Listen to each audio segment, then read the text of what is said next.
नमस्कार। कभी सोचा है कि जब एक ही देश में अलग-अलग भाषा, धर्म और संस्कृति के लोग रहते हैं, तो वहां शांति कैसे बनी रहती है? देखिए, पिछले साल हमने ये तो सीखा था कि लोकतंत्र में सारी ताकत किसी एक के हाथ में नहीं होती। आज हम इसी सोच को थोड़ा और आगे बढ़ाएंगे और समझेंगे कि आखिर सत्ता को बांटना इतना जरूरी क्यों है। तो चलिए इस पूरी बात को एक सीधे से सवाल से शुरू करते हैं। जब किसी देश में अलग अलग कल्चर और भाषा के लोग एक साथ रहते हैं तो होता क्या है? क्या वो शांति से रह पाते हैं या फिर टकराव होता है? इसका जवाब असल में इस बात में छिपा है कि वो देश सत्ता यानी कि पावर को कैसे शेयर करता है। आज हम सत्ता की साझेदारी की इसी पहेली को सुलझाने वाले हैं। हम बेल्जियम और श्रीलंका की दो बिल्कुल अलग-अलग कहानियों को देखेंगे और इन कहानियों से ये सीखेंगे कि सत्ता को बांटना क्यों जरूरी है और इसे कैसे किया जा सकता है। ये सुनने में थोड़ा अजीब लगता है ना? कि सत्ता को बांटने से देश कमजोर नहीं बल्कि और मजबूत होता है। पर लोकतंत्र में अक्सर ऐसा ही होता है।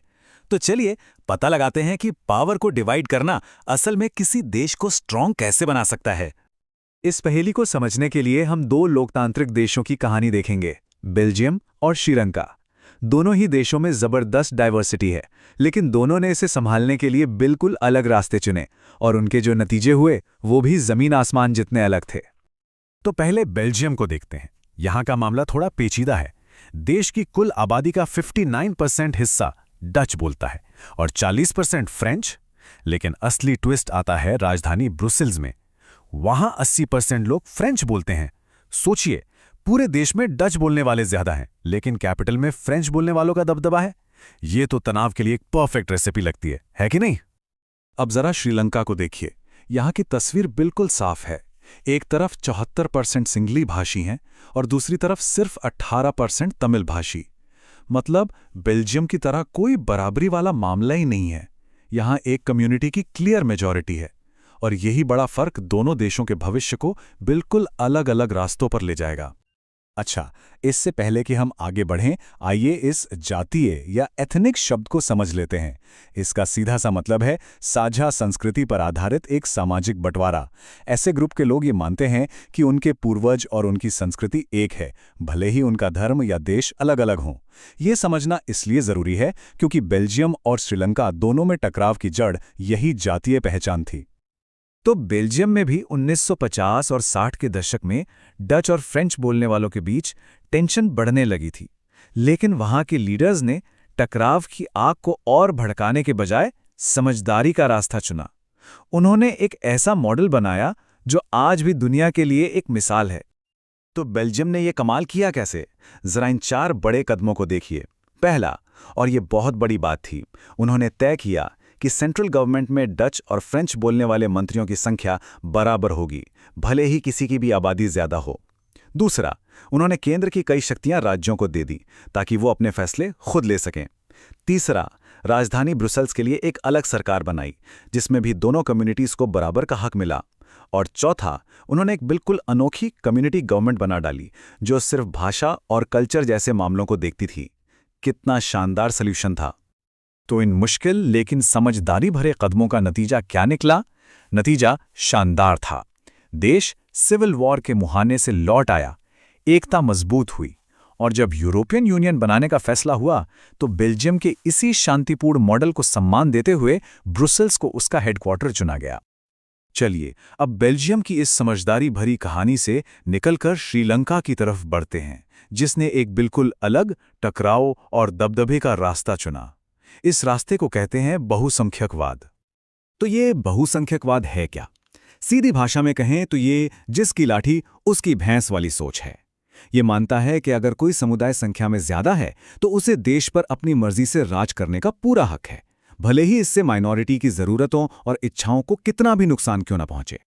1948 में आज़ादी के बाद श्रीलंका की सरकार ने एक के बाद एक ऐसे ही कई कदम उठाए। 1956 में उन्होंने सिंहली को देश की एकमात्र ऑफिशियल लैंग्वेज बना दिया, तमिल को साइडलाइन करते हुए। फिर नौकरियों और यूनिवर्सिटी में सिंहलियों को प्राथमिकता दी जाने लगी। इतना ही नहीं, नए संविधान में बौद्ध धर्म को सरकारी संरक्षण भी दे दिया गया। जरा एक पल के लिए सोचिए, अगर आप एक तमिल भाषी नागरिक होते तो सरकार के इन फैसलों से आपको कैसा महसूस होता? क्या ऐसा नहीं लगता कि आपकी भाषा, आपकी संस्कृति, आपके मौकों को आपसे छीना जा रहा है? और इसका नतीजा बहुत भयानक हुआ। श्रीलंका के तमिलों को लगा कि उन्हें अपने ही देश में पराया बना दिया गया है।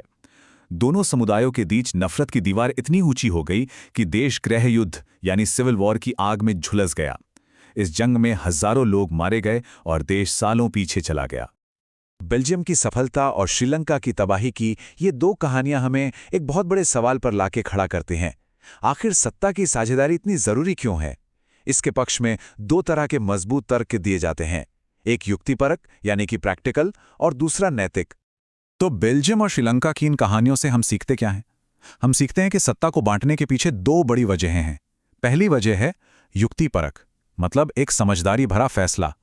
सत्ता बांटने से झगड़े कम होते हैं और देश में शांति बनी रहती है, जो कि सबके लिए अच्छा है।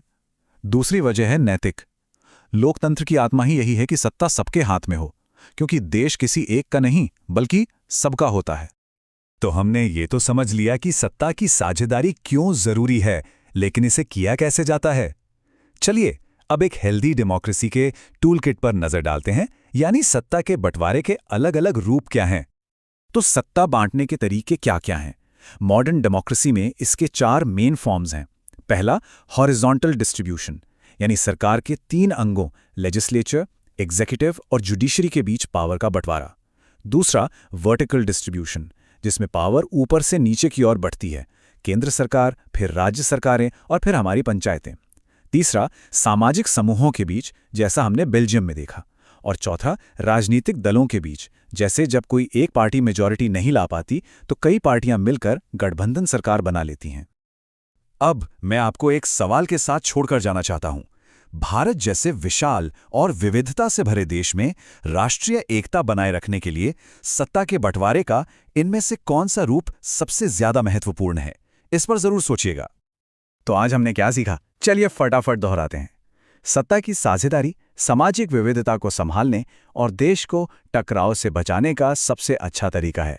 बेल्जियम ने समझदारी दिखाकर एकता हासिल की, जबकि श्रीलंका ने बहुसंख्यकवाद का रास्ता अपनाकर गृह युद्ध का सामना किया।